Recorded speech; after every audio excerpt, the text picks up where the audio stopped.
Assalamualaikum warahmatullahi wabarakatuh. Perkenalkan, nama saya Kareviana Putri dengan NIM E2812229. Di sini saya akan menjelaskan mengenai definisi agroekosistem dan pertanian, yang dimana agroekosistem dan pertanian merupakan dua konsep yang saling keterkaitan dan sangat penting dalam memahami sistem produksi pangan yang berkelanjutan. Agroekosistem merupakan suatu ekosistem yang dikontrol manusia dengan tujuan untuk menumbuhkan tanaman pertanian dengan kualitas dan kuantitas yang optimal. Agroekosistem dapat diartikan sebagai bentuk komunitas biotik yang meliputi tanaman, hewan, dan mikroorganisme yang saling berinteraksi dengan lingkungan. Abiotik yang meliputi suhu, iklim, tanah, air, dan sinar matahari dengan pengawasan manusia untuk produksi pertanian. Nah, sedangkan pertanian memiliki definisi suatu kegiatan manusia yang termasuk di dalamnya bercocok tanam, peternakan, perikanan, dan bahkan kehutanan. Semua kegiatan yang melibatkan makhluk hidup, tanaman, atau hewan untuk kepentingan manusia dalam produksi pangannya. Adapun perkembangan ilmu pertanian modern memungkinkan masyarakat untuk membudidayakan pertanian tanpa media tanah. Nah, media ini disebut dengan tanaman hidroponik. Perkenalkan, saya Kiratul Akbar dengan stambuk E2812236. Saya akan membahas tentang komponen biotik dan abiotik dalam agroekosistem dan bagaimana kedua faktor ini berinteraksi untuk mempengaruhi produktivitas pertanian. Agroekosistem merupakan ekosistem yang dikelola oleh manusia dengan tujuan utama untuk memproduksi tanaman. Dalam sistem ini terdapat dua komponen penting, yaitu biotik dan abiotik.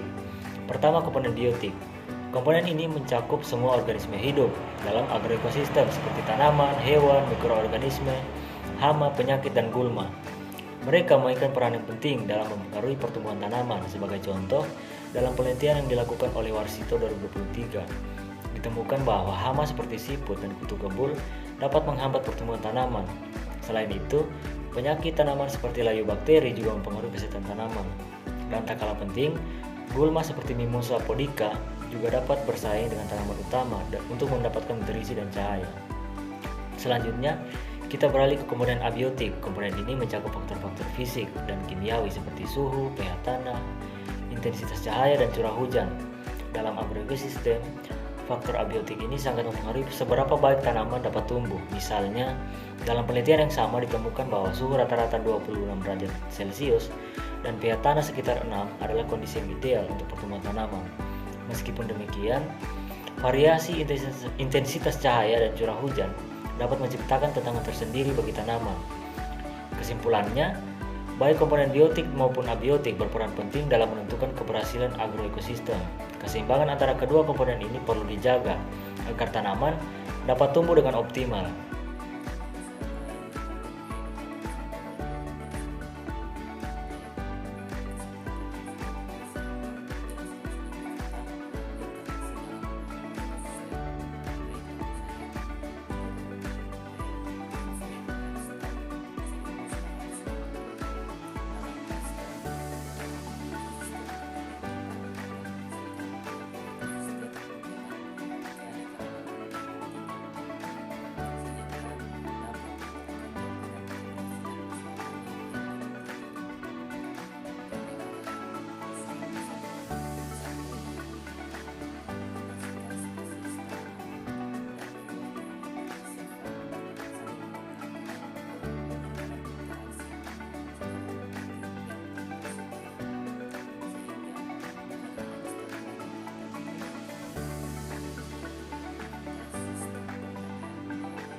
dapat mendukung pertanian berkelanjutan, menjaga kesuburan tanah, mengelola sumber daya.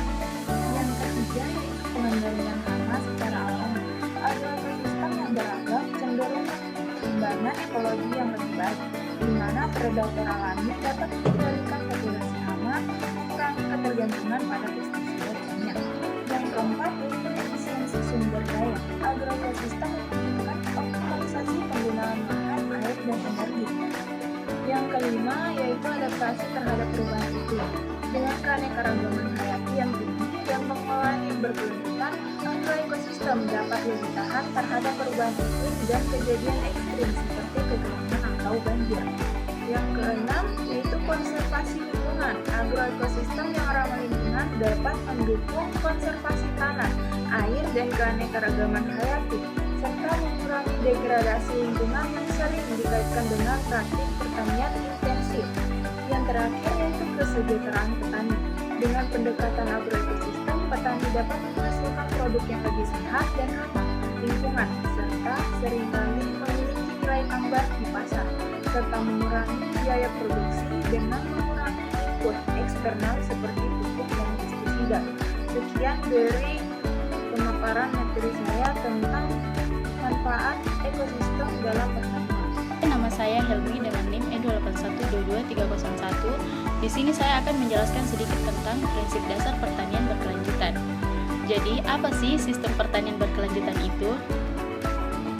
Jadi, sistem pertanian berkelanjutan ditujukan untuk mengurangi kerusakan lingkungan, mempertahankan produktivitas pertanian, meningkatkan pendapatan petani, dan meningkatkan stabilitas dan kualitas kehidupan masyarakat, khususnya mereka yang berada di pedesaan. Baik, jadi langsung saja.